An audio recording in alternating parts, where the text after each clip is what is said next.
वायुसेना के चकलाला, सरगोदा, रहीम यार खान और तमाम उनके लड़ाकू विमान, आकाश विमान नष्ट हुए। आज विपक्ष की स्थिति ऐसी हो गई कि आप करोगे तो भी आलोचना, ना करोगे तो भी आलोचना। कि आज पिछले वाले जो सरकारें थी 14 के पहले, जब पाकिस्तान गोली फेंकता था तो भारत के यहाँ के प्रधानमंत्री के हाथ में सफेद रंग का कबूतर होता था, शांति का प्रतीक। डॉक्टर दिनेश शर्मा।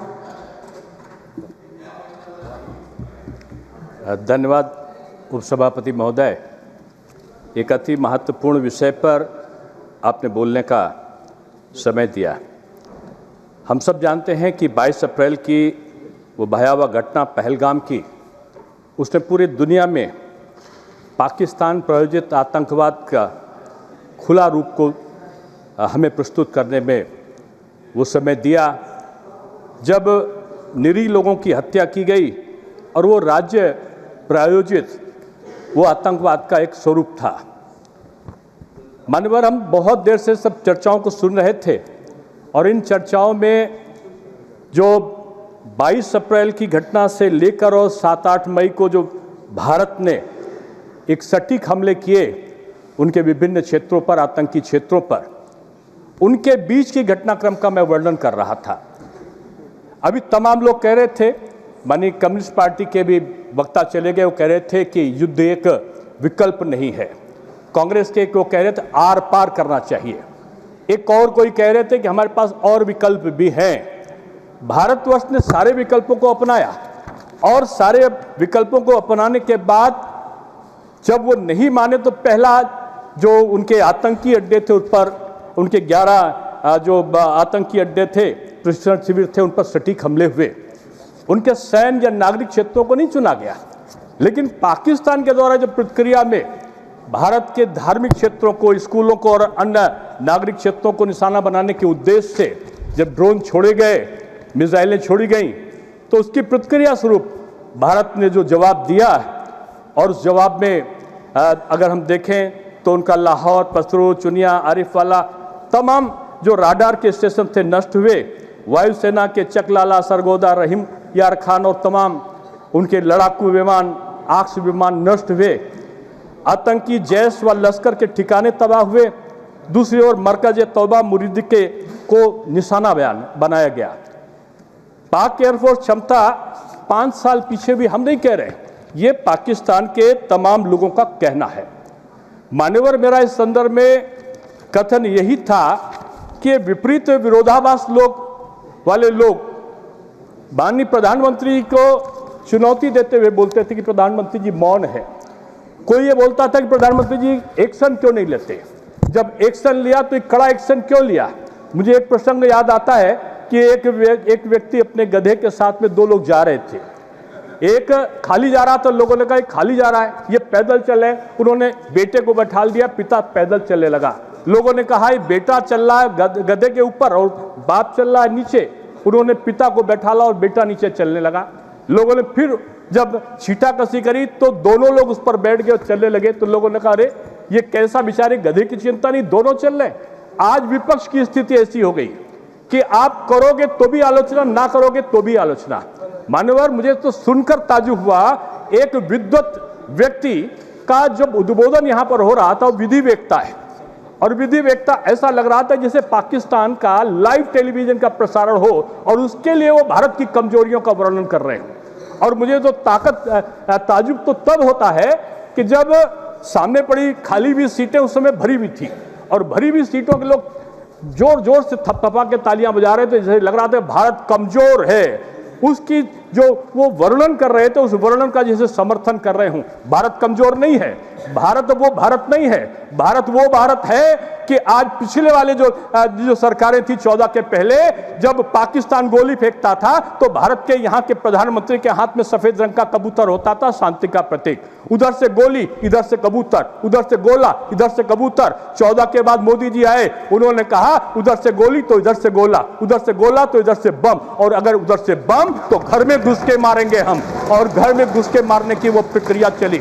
मैं मानवर कहना यह चाहता हूं, ये बदला हुआ नया भारत है, ये प्रधानमंत्री जी के नेतृत्व में एक सशक्त भारत है।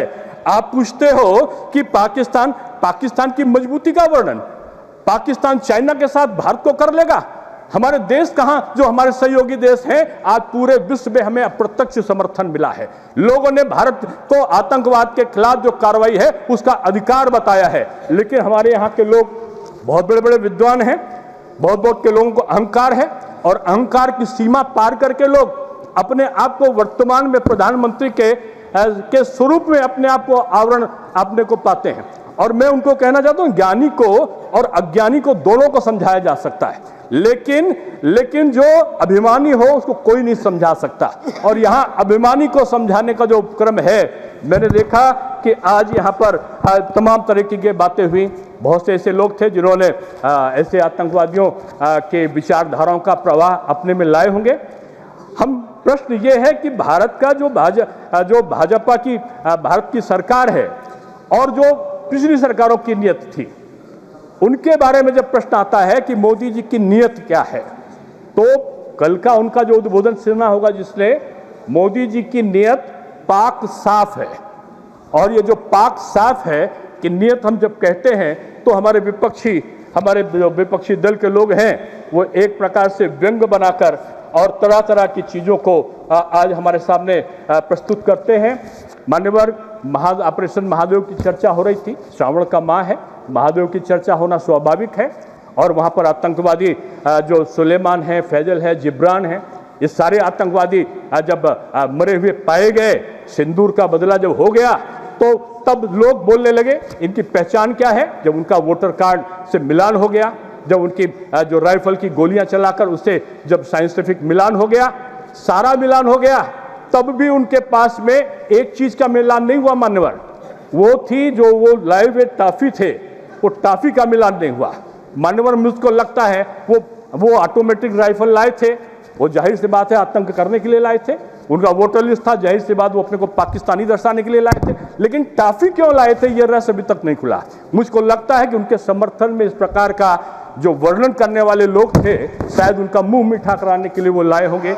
लेकिन इतना निश्चित है कि आज ये देश, ये कसाब को भाई कहने वाला, ये देश इस्सत जहां को बेटी कहने वाला, ये देश हाफिज को साहब कहने वाला, ये लादेन जी के नाम से संबोधित करने वाला देश नहीं है। अब ये शेर पर सवा शेर वाला देश है। ये सच का वो प्रस्तुतिकरण करने वाला देश है। ये सच शेर की तरह होता है। हमारे प्रधानमंत्री जी को बोलते थे आप सच कबूलो, सच कबूलो। ये जो सच है वो शेर की तरह होता है और इसे बचाने की जरूरत नहीं होती है। इसे खुला छोड़ दीजिए या अपना बचाव खुद कर लेता है। ये देश बचाव करने के लिए हमें चीन की जरूरत नहीं है, हमें अमेरिका की जरूरत नहीं है। भारत आत्मनिर्भर भारत है, भारत स्वाभिमानी देश है, भारत एक समन्वयवादी देश है। हम हाथ में माला लेकर पूजा करते हैं, लेकिन जरूरत पड़ती तो हाथ में भाला लेकर हम युद्ध के लिए भी तैयार रहते हैं। इसलिए इस भारत की भूमि को जो चुनौती देने वाली आतंकी घटनाएं थी, हमने उनका मुंह तोड़ जवाब दिया है। और ये जवाब ऐसे नहीं हुआ है, जवाब इसलिए भी हुआ है कि हमने समय समय पर आतंकी घटनाओं को समाप्त करने का भी काम किया है। मान्यवर, एक किस्सा हम लोग सुनते थे, एक बाटला कांड हुआ था, वहां आतंकवादी मारे गए थे। पता चला एक बड़े नेत्री के घर का जो किस्सा लोग बताते थे उनके नेता, कि रात भर रोते हुए उनका वो रात बीती थी। ये रात आतंकवादियों के मरने पर रोने वाली नहीं है, अब आतंकवादियों के मरने पर यहाँ पर प्रसन्न होने वाले लोगों का ये देश बना है। इसलिए मैं कहना चाहता हूँ कि आज ये समझने की जरूरत है इस देश में कि हमारी सरकार ये बताती है कि इस देश में जो अंतर है वो कलाम और कसाब का अंतर है। कलामवादी जो सोच है वो देश की प्राथमिकताओं में हमारी है, जो कसाब के संरक्षण वाली सोच बनती जा रही है वो देश के हित चिंतन की नहीं है। इसलिए मैं आप सबको ये कहता हूँ, अभी तो एक माननीय हमारी सांसद बता रही थी कि आतंकवादी घूम रहे थे यहाँ पर, आतंकवादी हाथ में स्टेन गन लिए घूम रहे थे और वो भी टहल नहीं थी, और टहलते टहलते उन्होंने कुछ नहीं किया। मैंने सुना था कि बुंदेले हर बोलों के मुख, हमने सुनी कहानी थी, खूब लड़ी मर्दानी वो तो झांसी वाली रानी।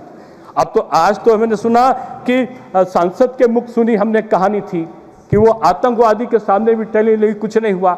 ये आवरण झूठ, जो असत्य का आवरण है, ये दर्शाने से आतंकवाद का संरक्षण नहीं होता।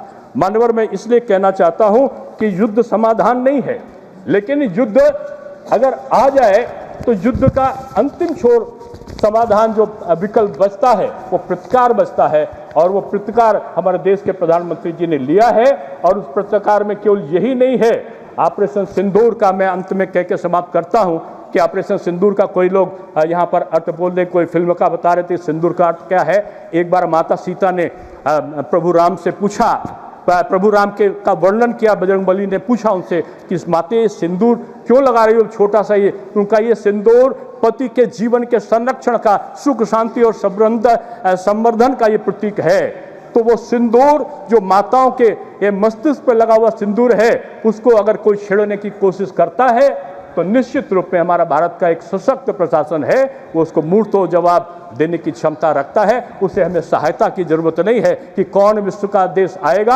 हम कभी याची हुआ करते थे, सड़ा हुआ लाल रंग का गेहूं भारत में आता था और राशन कार्ड से बनता था। आज 10 किलो का राशन बांटने वाला ये भारत है, हम याची नहीं है। 120 देशों में हमने फ्री की वैक्सीन भेजने वाला भारत है, ये दाता है, ये याची नहीं है। अब ये दाता देश बन चुका है, ये सशक्त भारत है, और ये सशक्त भारत ये युवा भारत है, और युवा भारत आज जवाब देने की स्थिति में है। इसलिए मैं अपनी वाणी को विराम देते हुए यही कहूंगा कि ऑपरेशन सिंदूर इस भारत की अस्मिता का, एक भारत के सम्मान का, यहाँ के हमारी बहनों के भाव का रक्षण का ये प्रतीक बन चुका है। और ये सफल इसके ऑपरेशन सिंदूर के लिए हमारी सेनाओं को जहाँ हम साधुवाद देते हैं, वहीं एक सशक्त नेतृत्वकर्ता के रूप में प्रधानमंत्री जी को भी हम उनका स्तुति गान इसलिए करते हैं कि उनके सबल नेतृत्व में इस प्रकार की प्रक्रियाओं का संपादन हुआ।